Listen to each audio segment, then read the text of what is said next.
un kératocone par cross-linking et les différentes méthodes optiques. Alors, quand ces différentes méthodes ne fonctionnent pas, c'est-à-dire que la cornée n'est pas transparente ou trop déformée, on est obligé d'avoir recours à la greffe de cornée. Donc, on a actuellement, en 2019 et depuis presque une vingtaine d'années, deux choix, soit la kératoplastie transfixante, soit la lamellaire prédesmétique, ou la deep anterior lamellar kératoplastie, où on va tout changer, sauf la desmette, et ceci a plusieurs avantages, diminuer le risque de rejet, avoir un meilleur capital endothélial.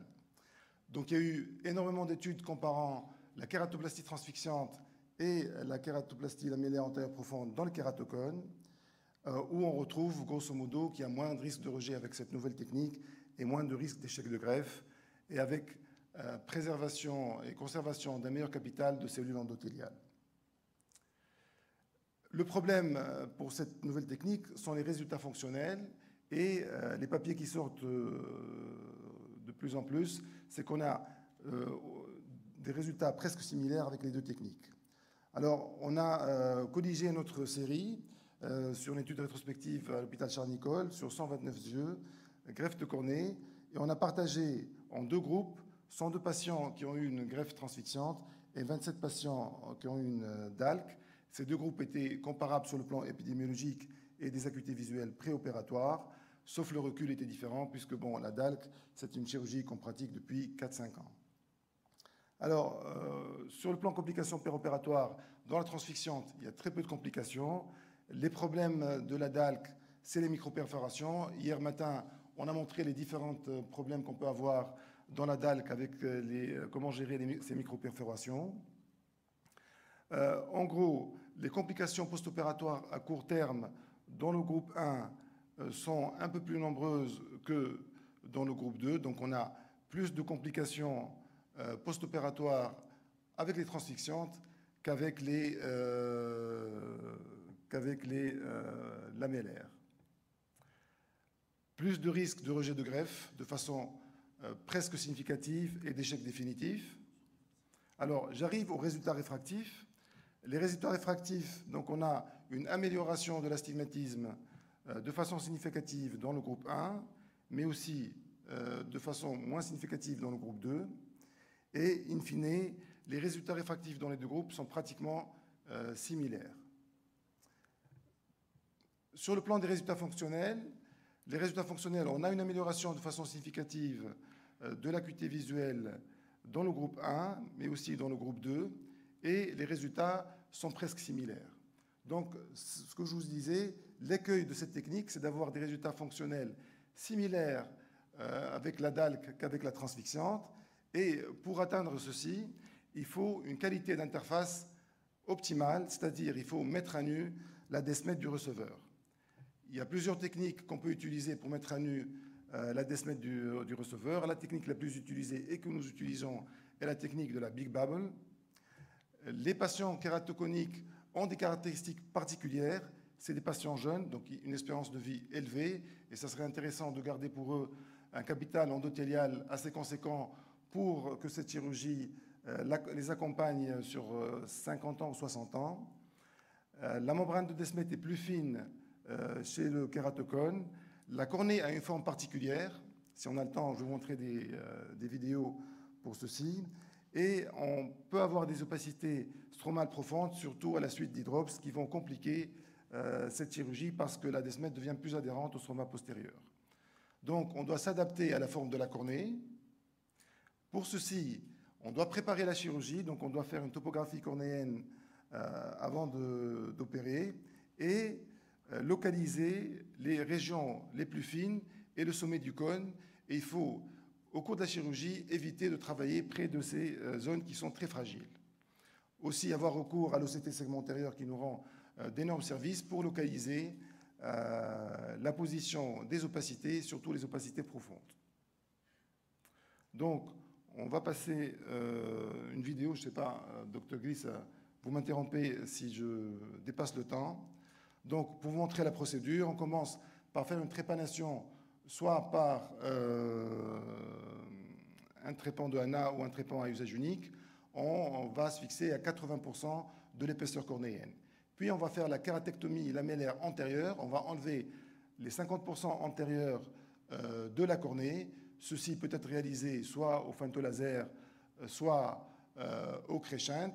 Et donc, ça va dépendre de l'épaisseur de la cornée. Si on a assez d'épaisseur cornéenne, on peut commencer par faire cette kératectomie préalable pour mieux visualiser la position de notre aiguille pour l'injection. Sinon, on peut faire l'injection, je vais vous montrer sur d'autres vidéos, avant de réaliser cette kératectomie.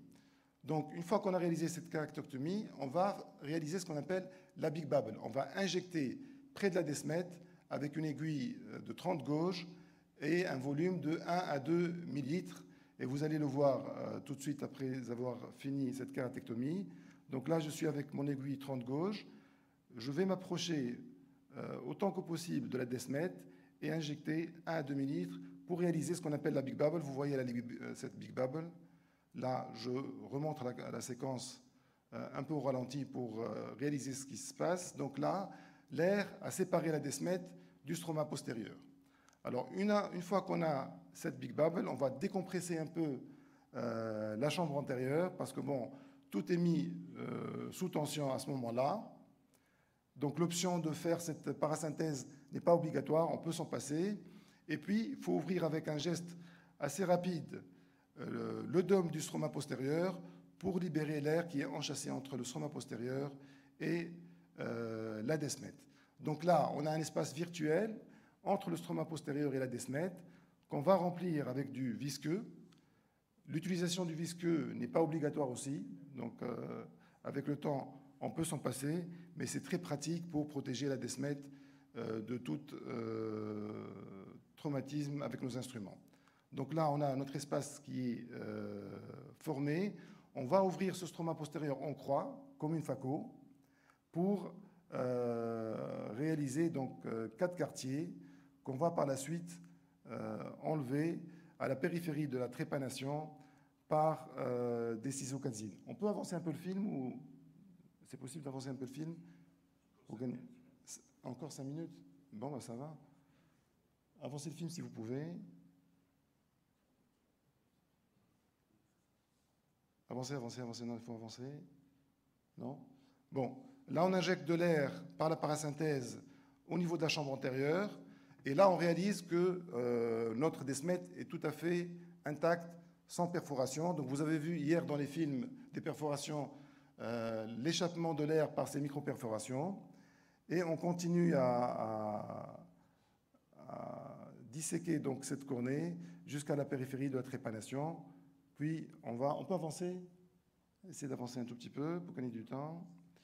Donc là, on va en périphérie avec des Kadzine pour donc, enlever tous ces lambeaux. Non, c'est pas possible? Non, c'est pas grave. Ok, bon, on va attendre un tout petit peu. Et voilà, donc là, notre desmette est mise à nu. Elle a un aspect très caractéristique, hein, elle est très luisante. Donc s'il y a la moindre opacité stromale résiduelle, bon, c'est pas grave. Hein.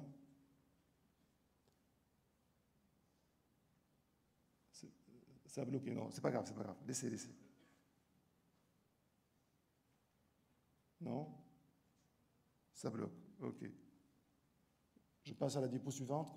Qu'est-ce que je fais là? Là, c'est bloqué. Bon, c'est pas grave. Alors, je vais passer à la diapo suivante alors. Donc, il faut tout faire pour mettre à nu cette desmette. Différentes techniques sont disponibles. La meilleure, donc, je vous ai dit, la Big Bubble. Donc, deux façons de faire la Big Bubble, soit qu'on utilise une aiguille comme je vous l'ai montré, ou maintenant, donc, on a à notre disposition différentes canules. Voilà, on a différentes canules. Alors là, on revient.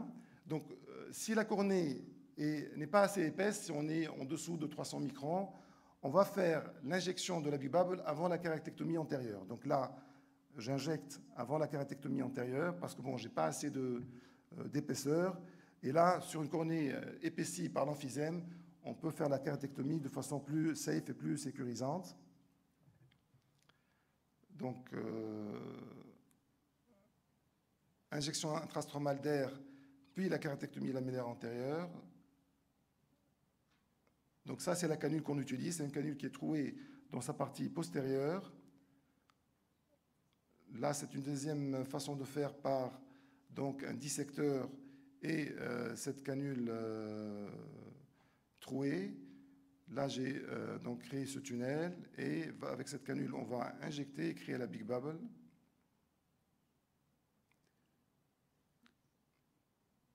Et voilà, là, on a notre Big Bubble. Et c'est une cornée fine. Donc, on a épaissi cette cornée par l'emphysème et par la Big Bubble. Et on fera la caratectomie par la suite, comme vous voyez là sur le film. Là, on a moins de risque de perforation avec le crescent. Là, j'ouvre l'espace virtuel et vous voyez là la desmette mise à nu avec l'air dans la chambre antérieure qui n'a pas, qui s'est pas dégagé par une micro-perforation. Suivante. Alors, on peut réaliser la Big Bubble soit par une aiguille, comme vous voyez ici. Donc, c'est l'aiguille 30 gauche, comme je vous ai montré dans le premier film. Là, on a une Big Bubble, ce qu'on appelle de type 1, où on a détaché la membrane de Dua, non pas la desmette. Suivante. Suivante, s'il vous plaît. Alors, il est toujours utile d'utiliser un peu de visqueux. Ça va donner une magnification de l'image. Donc, on a une meilleure visibilité de la position de l'aiguille dans le stroma postérieur. On injecte. Et là, vous allez voir, c'est une Big Bubble de type 2. Là, on a décollé la desmette et non pas la membrane de Dua. Donc, la Big Bubble de type 2 est beaucoup plus volumineuse. Vous voyez, l'air qui sort est beaucoup plus volumineux. Mais dans ce cas-là, la desmette est beaucoup plus fragile. Donc, il faut faire attention. Suivante, s'il vous plaît. Alors, on peut réaliser cette Big Bubble par donc, des canules. On commence par créer un tunnel avec un dissecteur qui ne fait que 30 gauche. Donc ce dissecteur, il est de 30 gauche. Alors, il faut toujours éviter les zones fragiles. La zone fragile ici, le sommet du cône, est temporale inférieure. Là, vous voyez, je travaille en nasal inférieur. Donc, je m'éloigne de la position la plus fragile de la cornée. Et là, je rentre avec une canule qui, elle, fait 27 gauche. Donc, elle est un peu plus grande que le dissecteur. Ça permet de rentrer un peu forcé. Et quand je vais injecter l'air, l'air ne va pas ressortir du tunnel que j'ai créé. Et je pars un peu plus en avant que le tunnel que j'ai créé. Donc là, je suis sûr que je suis étanche et l'air va aller vers la partie la plus de collagène la plus lâche et pour donc décoller la desmette. OK. Donc, des fois, on ne peut pas savoir si on a vraiment eu la Big Bubble. Donc, il y a deux signes caractéristiques. C'est la formation de la bulle et le globe qui devient ferme. Donc, on voit la bulle. Et généralement, quand on a la Big Bubble, le globe est assez ferme. Alors, ça, c'est des... je vais revenir. Donc, on a parlé hier des perforations. Les perforations sont souvent liées aux chirurgiens et se voient de plus dans certaines circonstances si l'ectasie est très avancée ou si on a des opacités proches de la desmette. Alors, je vais conclure rapidement, là, pour montrer un peu les résultats post-opératoire avec l'interface qui est assez régulière. Chez les sujets porteurs d'un kératocone, la greffe lamellaire prédesmétique est actuellement la technique de choix. Pour réussir cette chirurgie, il faut adapter la technique chirurgicale à la géométrie de la cornée et mettre à nu la desmette, qui est la condition nécessaire pour un bon résultat fonctionnel. Excusez-moi. Et dans notre série, on a retrouvé que le résultat visuel et réfractif sont équivalents dans les deux groupes.